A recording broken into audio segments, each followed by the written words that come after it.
সময় আমরা এই কথাও বলে থাকি যে অমুক নেতা যেখানে আমরা আছি সেখানে, কিন্তু আল্লাহ তার বিপরীত বলছেন। আল্লাহ বলছেন, বান্দা আমি যেখানে তোমরা সেখানে তা নয়, আল্লাহ যেখানে আমরা সেখানে তা নয়, বরং কর্মসূচিগুলো যদি পালন করো তাহলে তোমরা যেখানে আমি মাওলা তোমাদের সাথে। আরেকটু করে বল, আল্লাহ সেখানে। এই কথাটা বোঝানোর জন্য একটা দৃষ্টান্ত আপনাদেরকে দেই। মাআরিফে মসনবী শরীফের মধ্যে আল্লামা রুমি রাহমাতুল্লাহি আলাইহি একটা কথা লিখেছেন। এই বিশ্বে আমাদের ভারতবর্ষে একজন বাদশা ছিল। এই বাদশার নাম হচ্ছে সুলতান মাহমুদ গজনবী। উনি ভারতবর্ষের হিন্দু রাজাদের উপরে 17 বার তিনি আক্রমণ করেছিলেন।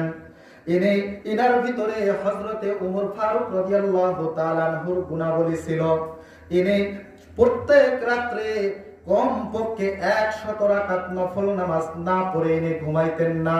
আবার ইনি রাত্রে বেলায় নফল নামাজ পড়ে আগে বাহিরে বের হতেন, ঘুরতেন, জনগণের খোঁজ খবর নিতেন, এরপরে তিনি ঘুমাইতেন। এক রাত্রে উনি বের হয়েছেন, রাজকীয় পোশাক খুলে ছদ্মবেশে বের হয়েছে। হাঁটতে হাঁটতে হাঁটতে একটু দূরে গিয়ে দেখে কয়েকজন মানুষ তারা বসে থেকে কি যেন আলাপ করতেছে। উনি যখন কাছে গেছেন, যাওয়ার পরে উনি বুঝতে পারলেন যে এরা হলো রাতের ফেরেশতা, মানে চোর। এখন ওরা জিজ্ঞাসা করছে বাদশাকে, আপনি কে? বাদশা বললেন, কা আহাদিন মিনকুম, আমি তোমাদের মতোই একজন।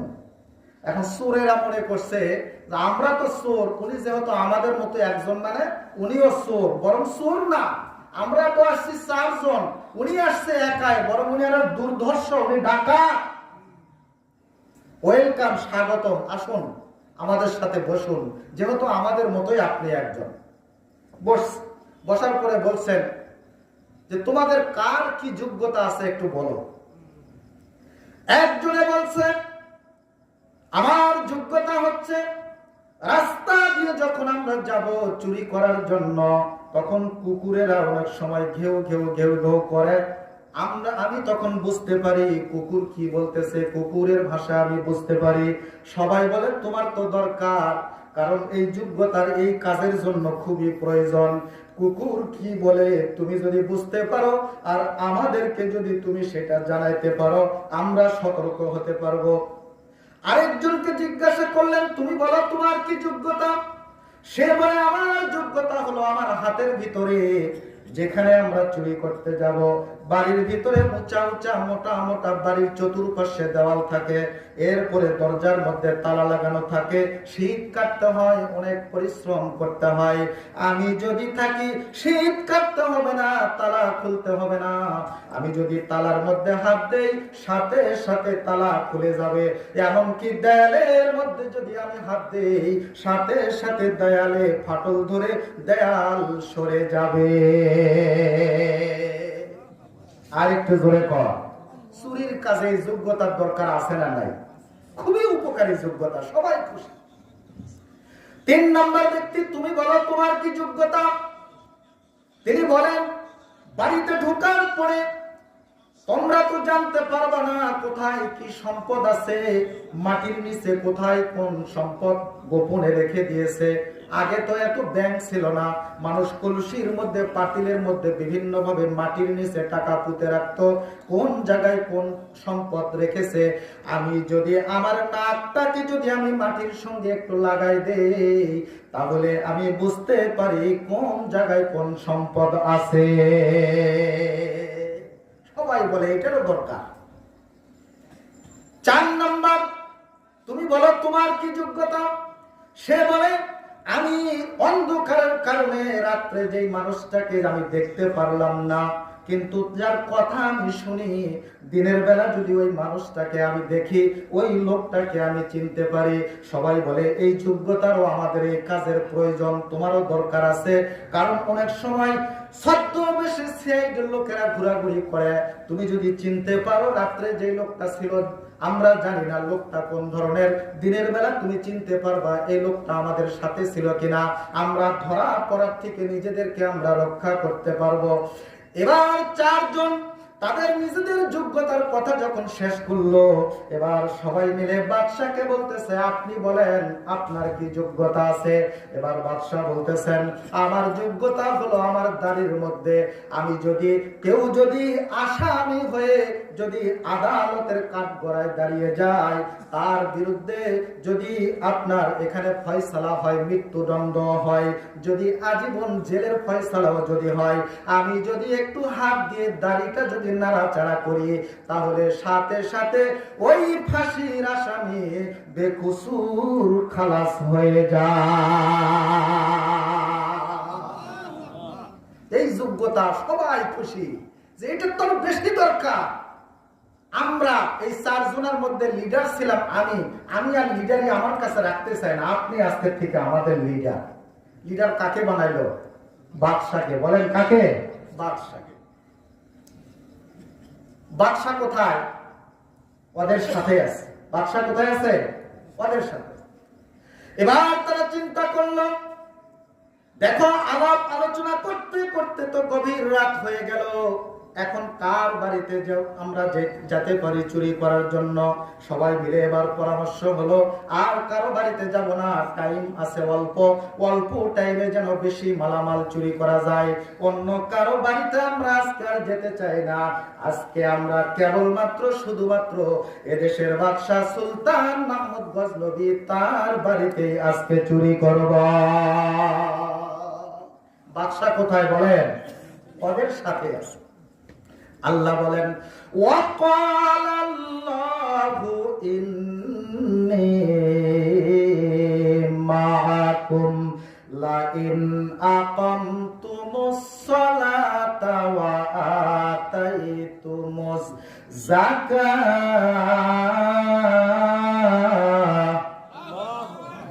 আল্লাহ বলেন, আমি তোমাদের সাথে আমি থাকবো।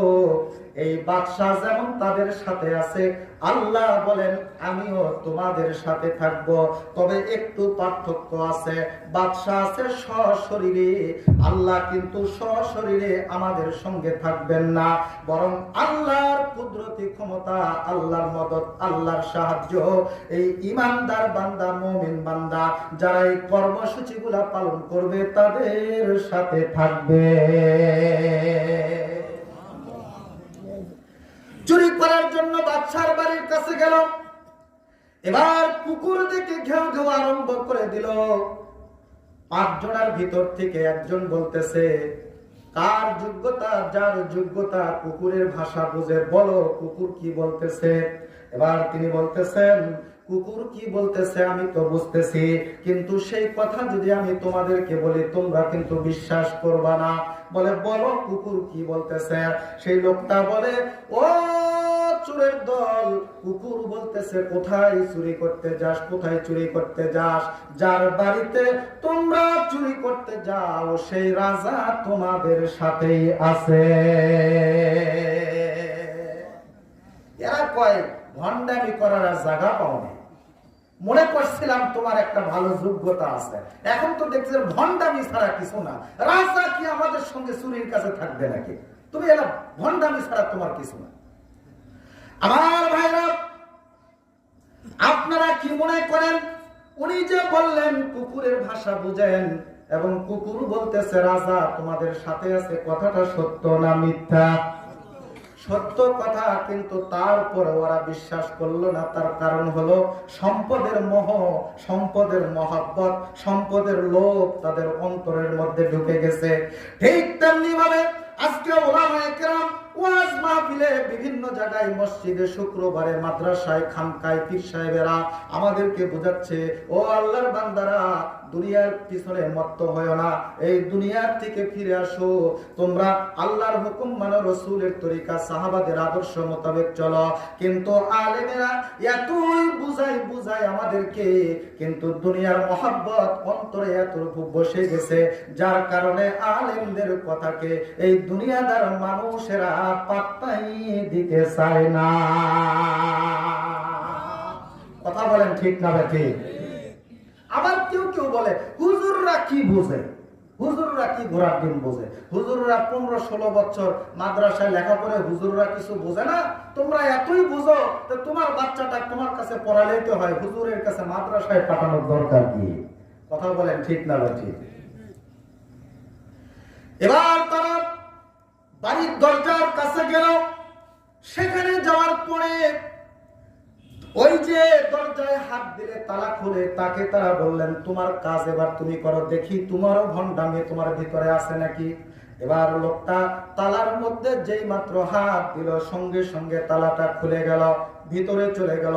আরেকজনকে বলা হলো তোমার না যোগ্যতা, তুমি বলতে পারো কোথায় সম্পদ আছে, তাহলে তুমি তোমার নাকটা লাগিয়ে বলো কোথায় সম্পদ আছে। সেও তার যোগ্যতার আপনার প্রতিফলন ঘটালো। সম্পদ এখান থেকে খুব সহজেই তারা চুরি করলেন। চুরি করে নিয়ে রাজার বাড়ির থেকে যখন তারা বের হলেন, সেখান থেকে বের হওয়ার পরে আপনার মনে করেন দুর্গাপুরে তারা চলে গেল। সেখানে যাওয়ার পরে সম্পদগুলা ভাগাভাগি হলো। সম্পদগুলা ভাগাভাগি করে রাজাকে 1 ভাগ দেওয়া হলো, বাকি 4 জন 4 ভাগ নিয়ে নিল। এবার রাজা জিজ্ঞাসা করতেছেন কোথায় তোমাদের বাড়ি, কোন জায়গায় তোমরা থাকো। তারা তাদের ঠিকানাটা বলে দিল। ঠিকানা বলে দেওয়ার পর এবার রাজা তার রাজমহলে চলে গেলেন। পরের দিন সকালবেলা সেই ঠিকানা মোতাবেক রাজা এবার বাহিনী পাঠিয়ে দিলেন।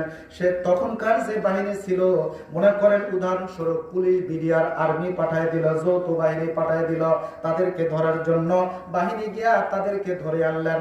আনার পরে রাজা তিনি এবার বলতেছেন কোনো সাক্ষীর দরকার নাই, যেহেতু আমি স্বয়ং তাদের সাথে ছিলাম, আমি সবকিছু দেখছি, কাজেই আমি রায় দিলাম এদের এক্ষুনি ফাঁসির কাস্টে ঝুলে এক্ষুনি এদের মৃত্যুদণ্ড কার্যকর করতে হবে। তাদের ভিতরে একজন যে আপনার এই দিন রাত্রে অন্ধকারে চিনতে পারে নাই, কিন্তু কথা শুনলে দিনে চিনতে পারে লোকটা কে ছিল।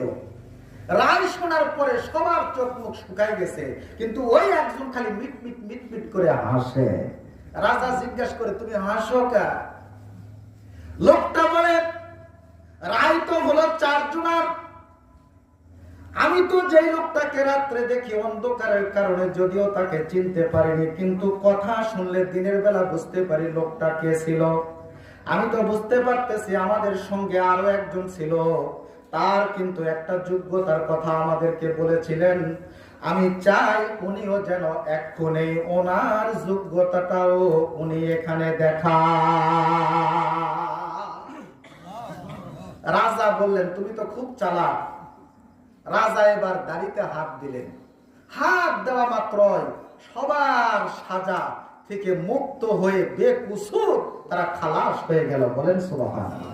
আর একটু জোরে বলেন সুবহানাল্লাহ। আমার ভাইরা, এখানে একটা কথা বুঝতে হবে, কয়েকজন মানুষ প্রত্যেকেরই একটা একটা করে যোগ্যতা। কেউ বা কুকুরের ভাষা বোঝে, কেউ বা হাত দিলে তালা খোলে, কেউ বা সম্পদ কোথায় আছে এটা বলতে পারে, কেউ বা রাত্রে কথা শুনলে দিনের বেলা চিনতে পারে, কেউ বা দাড়িতে হাত দিলে বেকসুর আসামি খালাস হয়ে যায়। এতগুলা যোগ্যতার ভিতরে যেই লোকটা সব থেকে দামি যোগ্যতা, বেশি উপকারে আসলে কিন্তু ওই যোগ্যতা যে রাত্রে কথা শুনেছে, দিনের বেলা চিনতে পেরেছে, কারণ আগের যোগ্যতা গুলার পরেও কিন্তু তারা আসামি হয়েছে, আর এই যোগ্যতার কারণেই কিন্তু তারা মুক্তি পাইল। কথা বলেন ঠিক না বেঠিক? আজকে আমরা বড় বড় ডক্টর হই, ইঞ্জিনিয়ার হই, প্রফেসর হই, হন, সমস্যা নাই, আমরা নিষেধ করি না। এক শিক্ষা আর এক শিক্ষার বাধা নয়। ইসলামে 2 শিক্ষারই সুযোগ আছে, তবে প্রাথমিক ফরজ পরিমাণ ইসলামের শিক্ষা আছে, এটা সবার জন্য বাধ্যতামূলক। এটা শিক্ষা করে তারপরে আপনি ডক্টর হবেন না প্রফেসর হবেন নাকি ইঞ্জিনিয়ার হবেন সেটা আপনার ব্যাপার। কিন্তু আমরা বলতে চাই ফরজ পরিমাণ এলেম যদি আপনি না শিখেন, যদি শুধু আপনি ডক্টর হন, ইঞ্জিনিয়ার হন, প্রফেসর হন, যতই বড় কিছু হন না কেন, আপনার এই যোগ্যতা কিন্তু মুসিবতের সময় কবরে হাসুরে আপনার কাজে আসবে না। শুধুমাত্র ওই ওই যোগ্যতায় আপনার বিপদে কাজে আসবে যারা কোরআন পড়ে, হাদিস পড়ে, যারা কোরআন বুঝে, হাদিস বুঝে, আল্লাহকে চিনে, রাসূলকে চিনে, ইসলাম চিনে, সাহাবা চিনে, যারা ইসলাম বুঝে, আলেম ওলামা বুঝে, এই যোগ্যতাটাই কিন্তু আপনার মুসিবতে কাজে আসবে। কথা বলেন ঠিক কিনা? দুই নম্বর কথা হলো, রাজা তাদের সাথে ছিল বিধায় তারা কিন্তু মুক্তি পাইল। আল্লাহ বলেন, ওয়াকালাল্লাহু ইন্নী মাআকুম।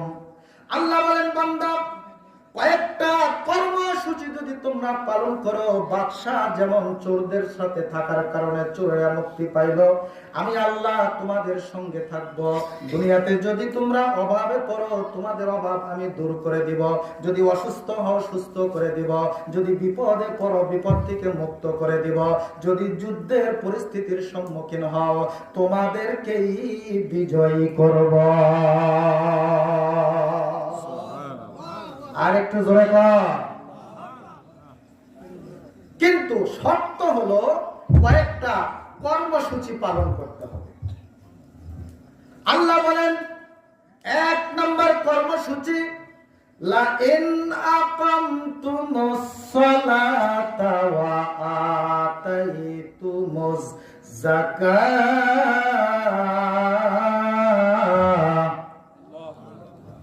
আল্লাহ বলেন, এক নম্বর কর্মসূচি, যদি তোমরা নামাজ কায়েম করো, নামাজ কায়েম করতে হবে। যদি নামাজ কায়েম করো, তাহলে আল্লাহ তোমাদের সাথে থাকবেন।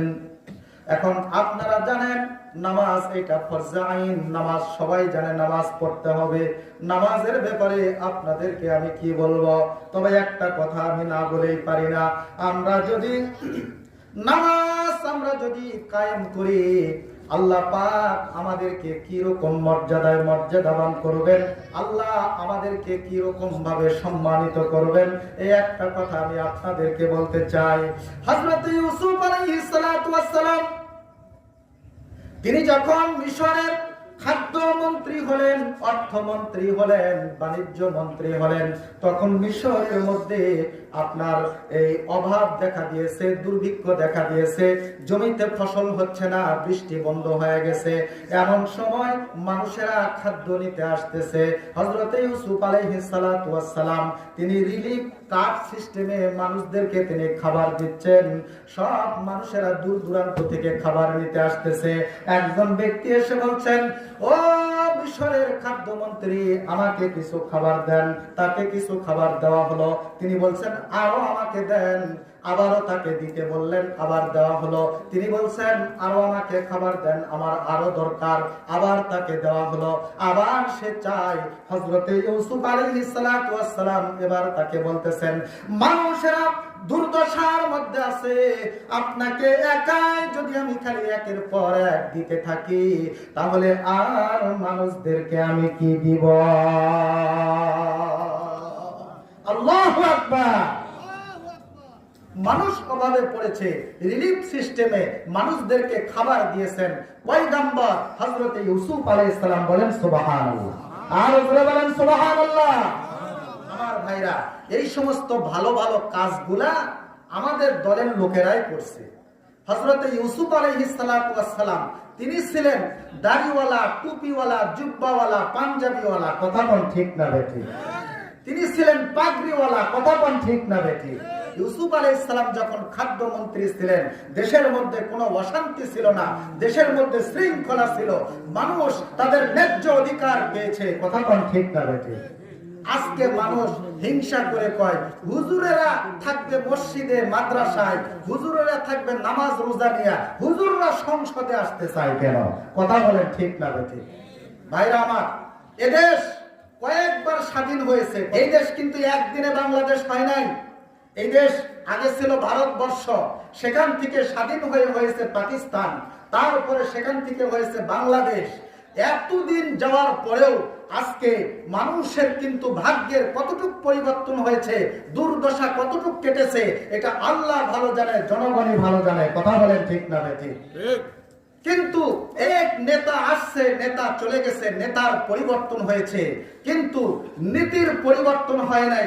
আদর্শবান নেতা, ওমরের আদর্শে আদর্শবান, ওসমান রাদিয়াল্লাহু তাআলা আনহুর আদর্শে আদর্শবান, রাসূলের আদর্শে আদর্শবান নেতা আমরা কিন্তু আজও পর্যন্ত সংসদে পাই নাই। কথা বলেন ঠিক না? ঠিক। তাই এদেশে এরশাদ সাহেবের শাসন আমরা দেখেছি, আমরা জিয়াউর রহমানের শাসন দেখেছি, আমরা বঙ্গবন্ধু শেখ মুজিবুরের শাসন দেখেছি, আর একজনের আদর্শের শাসন বাকি আছে, তিনি হলেন মুহাম্মদুর রাসূলুল্লাহ সাল্লাল্লাহু আলাইহি ওয়াসাল্লাম। কথা বলেন ঠিক না ঠিক? সব সংবিধানের শাসন দেখা হয়েছে, আর একটা মাত্র সংবিধান বাকি আছে, সেই সংবিধানের নাম কি? জোরে বলতে হবে, নাম কি? আর জোরে বলেন কি? এই কোরআনের শাসন এখন বাকি আছে। সামনে যদি কোনো পরিবর্তন হয়, সব আদর্শের শাসন দেখা হয়েছে, সব সংবিধানের শাসন দেখা হয়েছে, সামনে যদি কোনো পরিবর্তন হয়, আমরা চাই এখন আমরা রাসূলুল্লাহর আদর্শের, সাহাবাদের আদর্শের শাসন, কোরআনের সংবিধানের শাসন আমরা দেখতে চাই। কারা কারা রাজি আছেন তো হাত তুলে দেখান। নারে তাকবীর, আল্লাহু আকবার, নারে তাকবীর, আল্লাহু আকবার। কোরআন হাদিস যেখানে, আমরা আছি সেখানে, আলেম ওলামা যেখানে, আমরা আছি সেখানে, দুনিয়ার মুসলিম নারে তাকবীর। ইসলাম হলো চিরদিনের শান্তি সুখের ঠিকানা, ইসলাম ছাড়া অন্য সবই জাহান্নামের ঠিকানা। ইসলাম হলো চিরদিনের শান্তি সুখের ঠিকানা, ইসলাম ছাড়া অন্য সবই জাহান্নামের ঠিকানা। কথা বলেন ঠিক কিনা? শান্তির আশায় দেশের মানুষ ঘুরিতেছে হইয়া বেহুশ। কথা বলেন ঠিক কিনা? শান্তির আশায় দেশের মানুষ ঘুরিতেছে হইয়া বেহুশ, মরিচিকার পিছেই করে জীবন মরণ সাধনা। ইসলাম হলো চিরদিনের, ইসলাম হলো চিরদিনের শান্তি সুখের ঠিকানা, ইসলাম ছাড়া অন্য সবই জাহান্নামের ঠিকানা। চিৎকার দিয়ে বলেন মারহাবা, আর উপরে বলেন মারহাবা। হযরত ওমর রাদিয়াল্লাহু তাআলা শাসন আমল দেখেন, আমরা তো ইসলামকে বানিয়েছি নামাজ, রোজা, হজ, যাকাত। নামাজ পড়বে আর রাষ্ট্র চলবে নিজের ইচ্ছায়, ব্যবসা চলবে নিজের ইচ্ছায়। নবীরা কি এই দাওয়াত দিয়েছিলেন? সম্মানিত হাজিরিন, নামাজ আমরা কোথায় পেয়েছি? কোরআনে। বলেন কোথায়? আর শাসন ব্যবস্থার কথা কোরআনে আছে না নাই? আরো জোরে বলেন আছে না নাই? তাহলে কোরআন থেকে আমি কেমন মুসলমান? কোরআন থেকে নামাজ নিলাম, আমি ইসলামী শাসন নিতে চাই না। কথা বলেন ঠিক না ঠিক? ভাইরা আমার, এখনো সময় আছে, তওবা করেন, দিনের পথে ফিরে আসেন, তাহলে সবার ভাগ্যে শান্তি আসবে। কথা বলেন ঠিক কিনা? সামনে যদি আরো কেউ যদি জুলুম নির্যাতনের পথ বেছে নেয়, তাদের পরিণতি আরো খারাপ হবে, আরো খারাপ হবে, আরো খারাপ হবে। কথা বলেন ঠিক না?